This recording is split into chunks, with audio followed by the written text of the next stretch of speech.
awaken from this illusion, and you understand that black implies white, self implies other, life implies death, or shall I say, death implies life.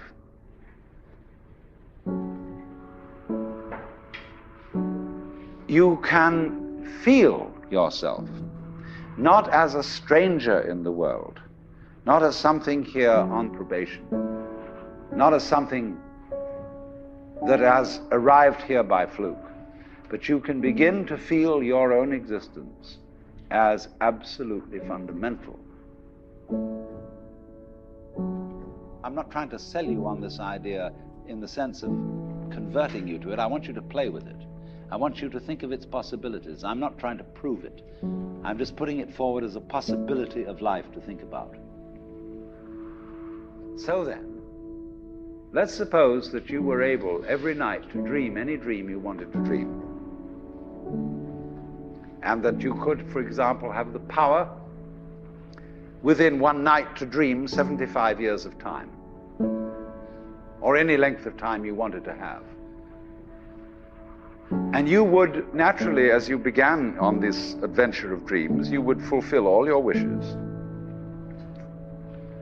You would have every kind of pleasure you could conceive.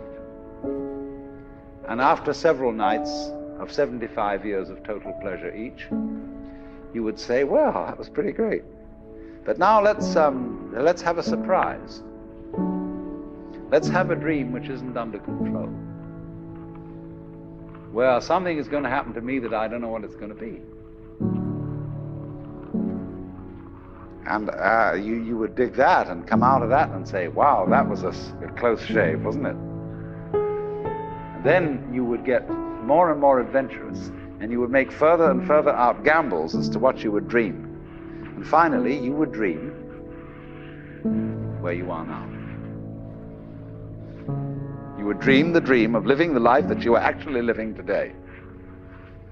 That would be within the infinite multiplicity of choices you would have, of playing that you weren't God. Because the whole nature of the Godhead, according to this idea, is to play that he's not. So in this idea then, everybody is fundamentally the ultimate reality. Not God in a politically kingly sense, but God in the sense of being the self, the deep down basic whatever there is. And you're all that, only you're pretending you're not.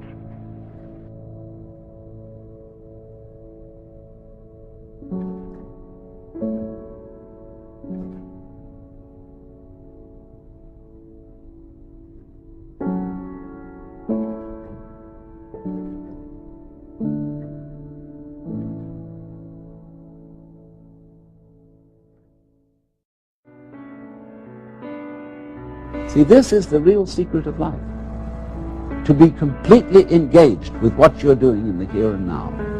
The future is a concept. It doesn't exist. As the proverb says, tomorrow never comes. We are only really ever alive now. Bring in your mind to the state of reality. Now.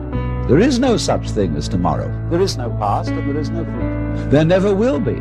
And we get distracted from living fully now by having our eye on the future. The point of life is always arrived at in the immediate moment.